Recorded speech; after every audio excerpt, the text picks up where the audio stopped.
did Dynamite delight? Did they just do it again? I'll explain that at the end of this review, my thoughts on it, and I would like your thoughts as well. But opening of the show in Long Island, not far from where I live, you got Adam Cole versus Dash Hardwood for the Owen Hart tournament. This is another qualifying match, but it's a final qualifying match as far as I understand. Now, this is where it gets very interesting. We got a lot of chain wrestling in this match and a lot of emotion. We had Martha Hart there, the wife of the Owen Hart. I believe I got a shot of her. She's in my face. Now, the match itself was very good. It was it wasn't really high flying, but it was high impact. And then we got the emotional standpoint because for Dash Hardwood, this meant a lot to him because he really loved Owen. Sorry, haven't slept much. It's been a little messy here. They started construction on another building nearby, and everything's gone crazy. So if I seem a little sleepy, I'm sorry. But this was about an emotional moment for him because this meant a lot to him. Is it the right thing that Adam Cole won? Honestly, I'm sure a lot of people are going to say the match was so good it doesn't really matter. But due to the fact that Dash Hardwood really loved Owen Hart so much, it's kind of a hard pill to swallow.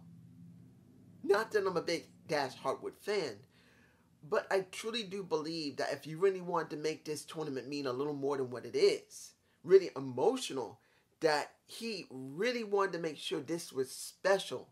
You, like Dash Hardwood, making it mean something. He could have beaten Adam Cole, honestly. I think Adam Cole could have been beaten here and it wouldn't hurt him.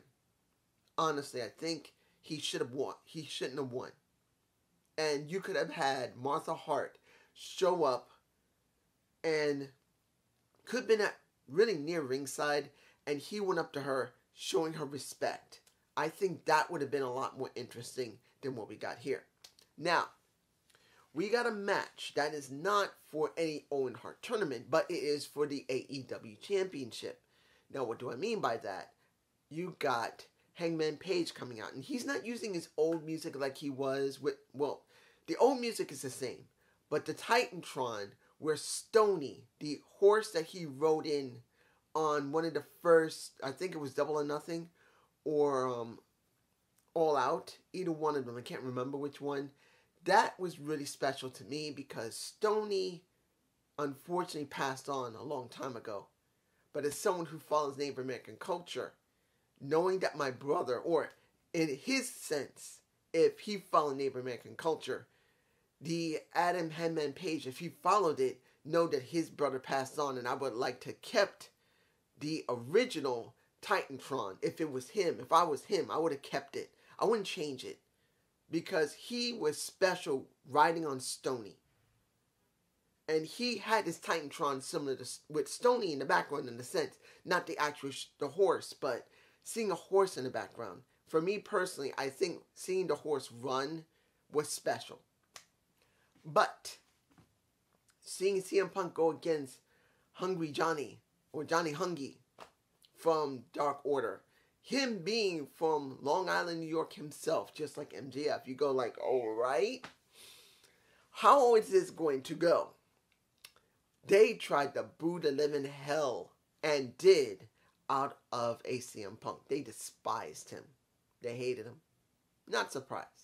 And he played into it. Now, was it a great match? You could say John Silver, I'll say this.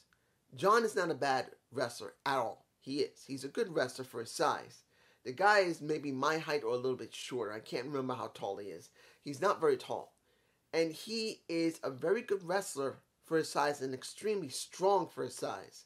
So see him going against Punk, who's a bit taller than him, wasn't that much of a great dynamic. Not because Punk wasn't doing good here. Not that John Silver wasn't doing here. It was that guy like this. Sometimes you got good with CM Punk, someone bigger than him, or someone at the same height, but slightly smaller than him was a little bit that it felt like it was a little off. Doesn't mean the match was bad. It was good. But it still felt like he should have had a bigger opponent or someone the same size. In the end, Punk won. And he used the buckshot lariat. And that pissed off Hangman Page. And when he came out, pretty much Punk said, "What, I pissed you off? Good. I'm glad I did. What you said before, that you're going to destroy me, and you're not going to shake my hand, fine. But you will shake my hand when this match is over."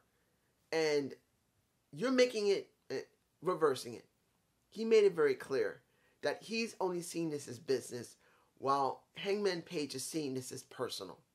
And he said it clearly, "You will be shaking my hand, whether you're conscious or not. You will shake it."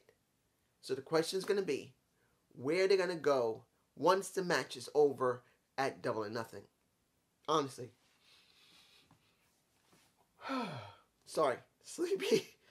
I have not slept that much in the last couple of days. Ugh, construction's been annoying.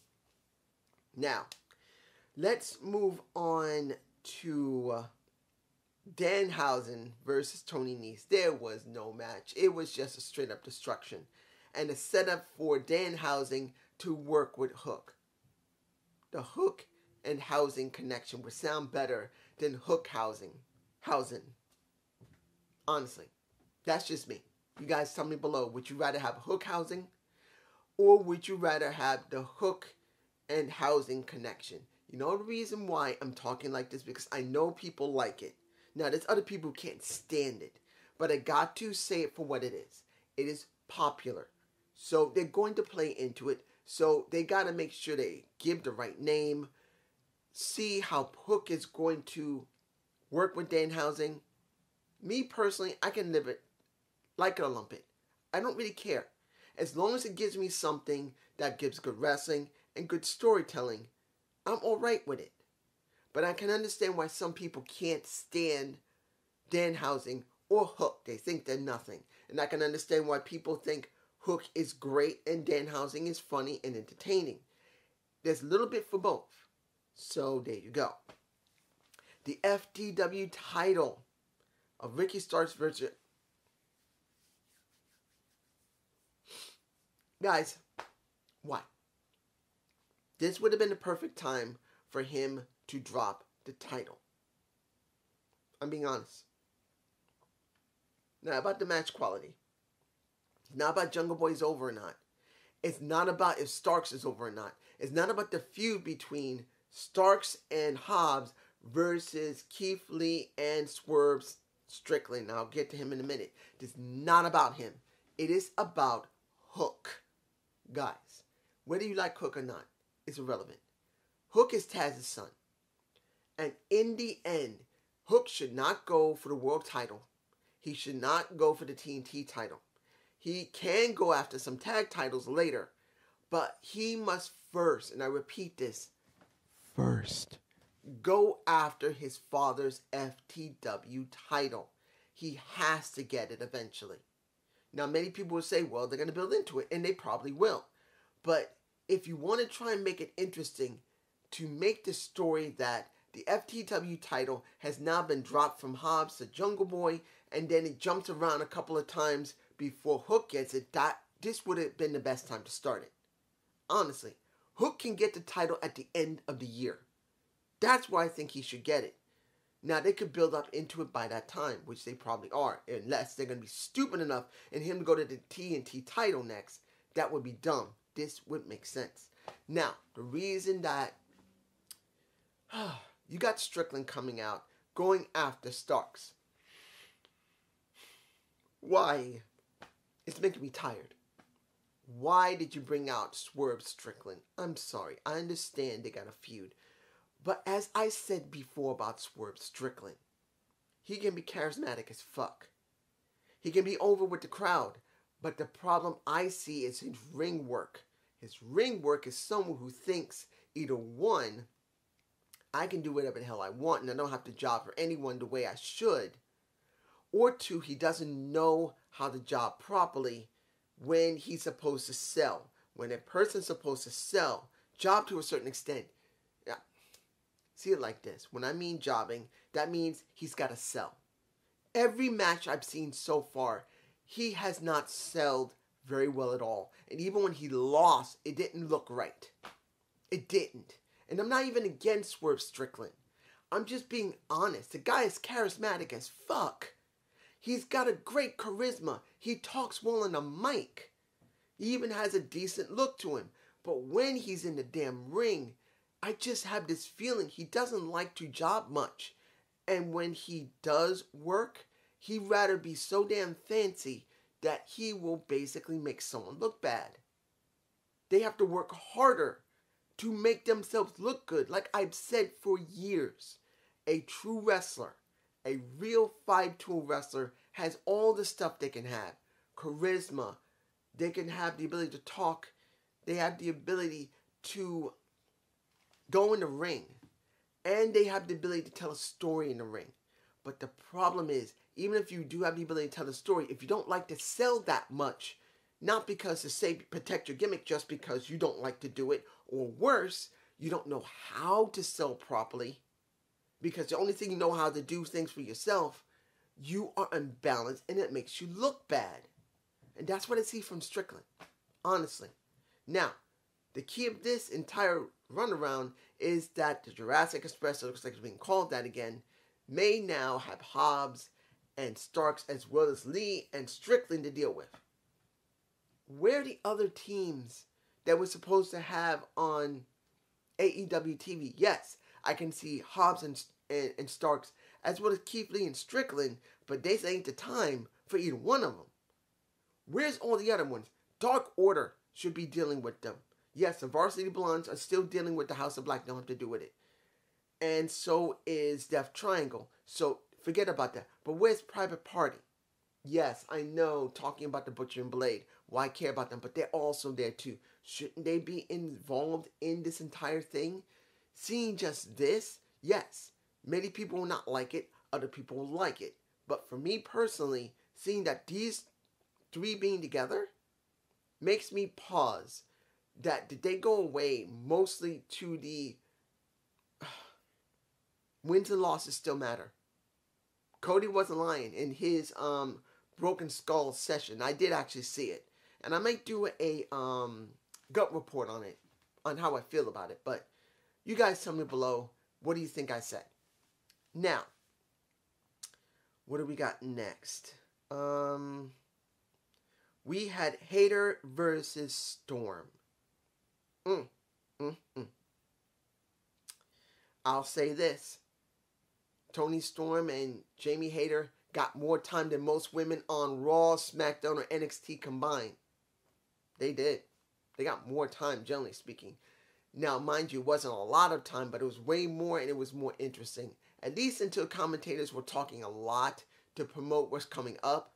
That's one of the problems of the commentator team. They will talk instead of always talking about the match. They got to sell what's going on. So sometimes I wish they'd be a little more restrictive, but they got to do what they got to do. This match was fine. I liked it. And Jamie Hayter, I wasn't surprised. You can see, I would have liked this to be a little more personal. Seeing an Aussie dealing with a Brit. And as an Aussie, she could have said, "Oh, really, you?" I mean, she did do it once when they've been talking a little bit about being an Australian. But I really wanted to have a little bit more rivalry when it comes to the Aussies versus the Brits. I'm sorry. There is been animosity over the century or so between Australians and British. There have been. I kind of would have liked it here. Because in a sense, what you got is, got a British woman, an Australian woman, and American women. And I would love to see the attitude between the three. That the Brit thinks she's better than the Aussie and American because they are the most oldest. The Aussie will say, "Please, we got the better place." And the Americans say, "Why don't you shut up? You're here." I would have liked to see that. You know, that's what I'm hoping for. In the end, Toni Storm wins. She moves on into the semifinals for the women's Owen Hart tournament. Yeah, she moves on. I believe she moves on to the semifinals. So there you go.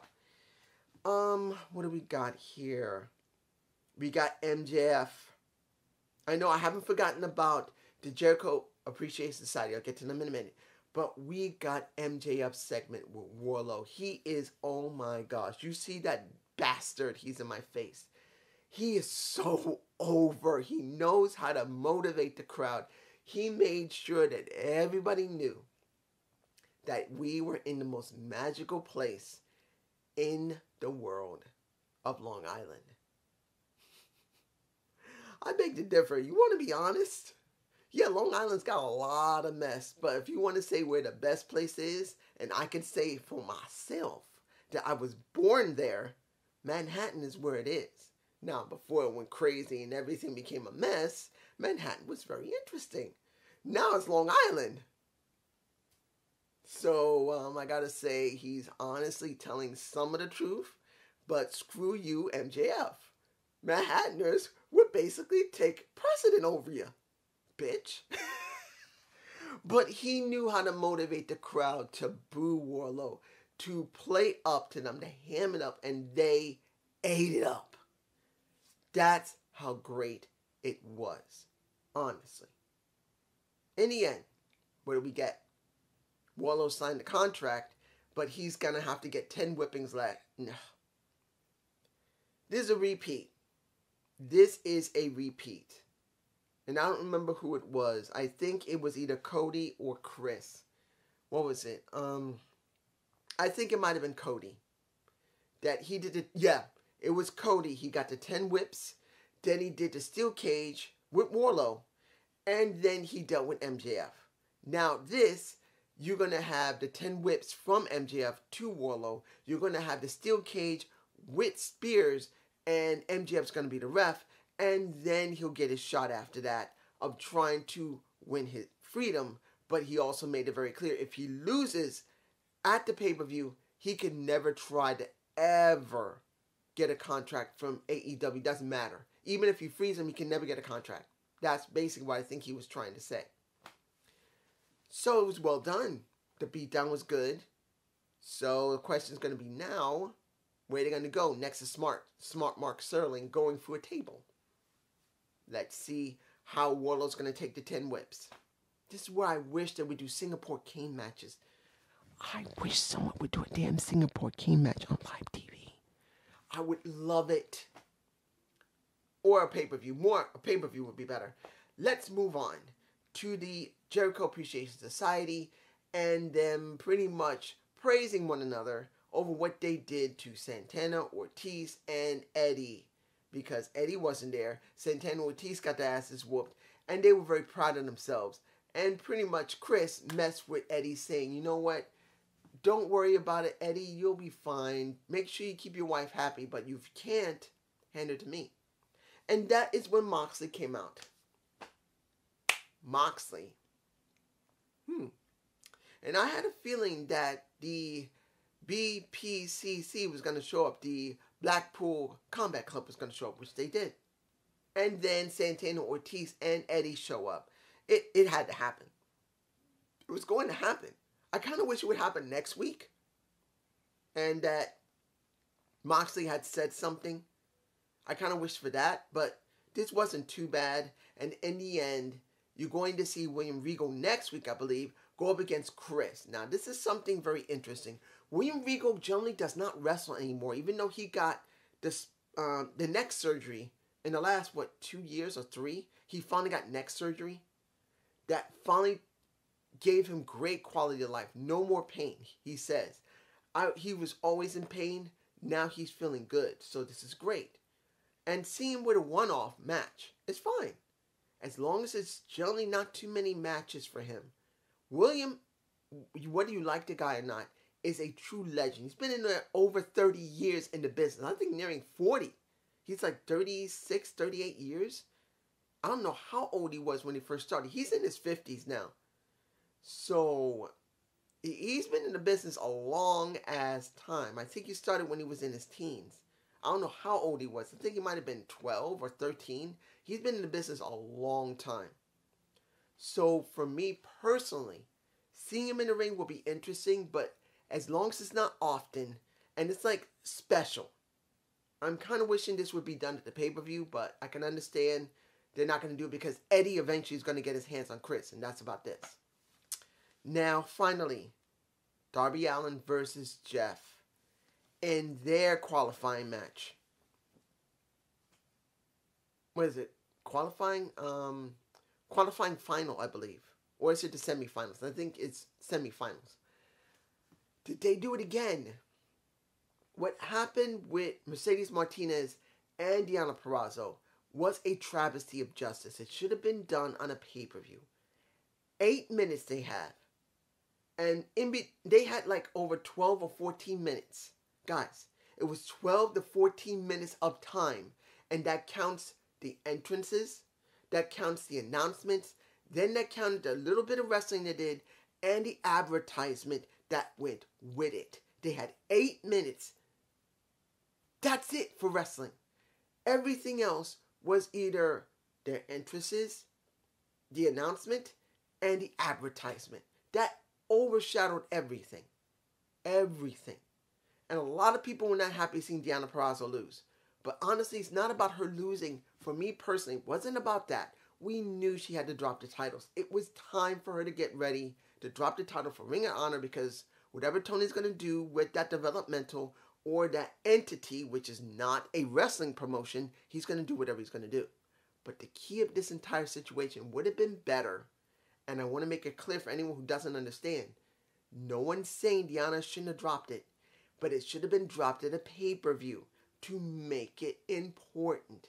If people are going to care about Ring of Honor again, even if it's just to develop wrestlers and they're going to be seen on Ring of Honor, either on YouTube or some network, whether it's TNT or Infinity or wherever, or the Fight Network, it doesn't make a difference where they're going to show it. The point is, they have to care. And that's the reason why people got mad, because of what happened to Deonna Purrazzo. She should have gave up the title at a pay-per-view. Yes, she is still signed to Impact. They stated it. Fine. But she could have done a one-off on the pay-per-view. They could have done cameos for her. Video packages for her. I think that Impact wouldn't have given them an issue. But the point is, it should have not happened that way. And then when I look at this match, Darby Allin and Jeff Hardy. Look, Jeff was motivated by Sting. He got a huge amount of inspiration for Sting. Whoa!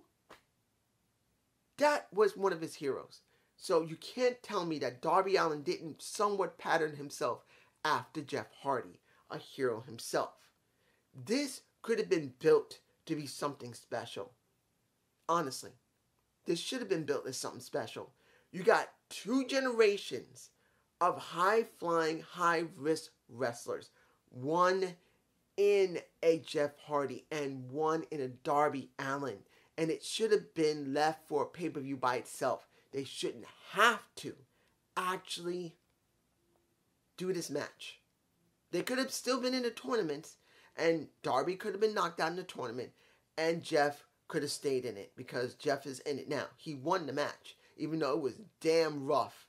Jeff took a beating from Darby Allin, and Darby made sure to make him look good. Yes.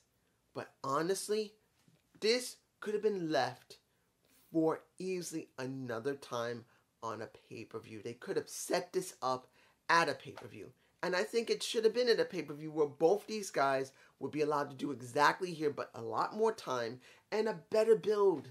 This was not right. I just don't agree with it. Now, was it a bad match? No. There was a lot of high risk taking one spot that I'm going like, oh my gosh, did one of them really get badly hurt? And you got Darby Allin lining up chairs, and I believe I got a shot of his in my face, and he was going to literally smash himself into those chairs with Jeff there. And he did. Jeff took a straight hit to the head with Darby Allin's leg. I don't know who got the worst of that. Hopefully Jeff did not get concussed. Hopefully Darby did not mess up his back. Because remember, guys, those steel chairs, they can bend. But counting on how you land on them, they bend. And I don't think Darby landed on them right. And I don't think Jeff landed on them right. and I was worried that one of them might have actually gotten hurt. Jeff at one point was shaking his hand. There's a good possibility he messed up the nerves in his neck and back. That is scary. Now, this was something they were going to do. They wanted to do anything goes. That's what they wanted for the match. Fine. But I just wish this could have been in a pay-per-view, not a Dynamite. This is just how I feel. And I hope you enjoy this Zane's view. Well, I hope you enjoy the show of Dynamite Delight, not Zane's view. Peace.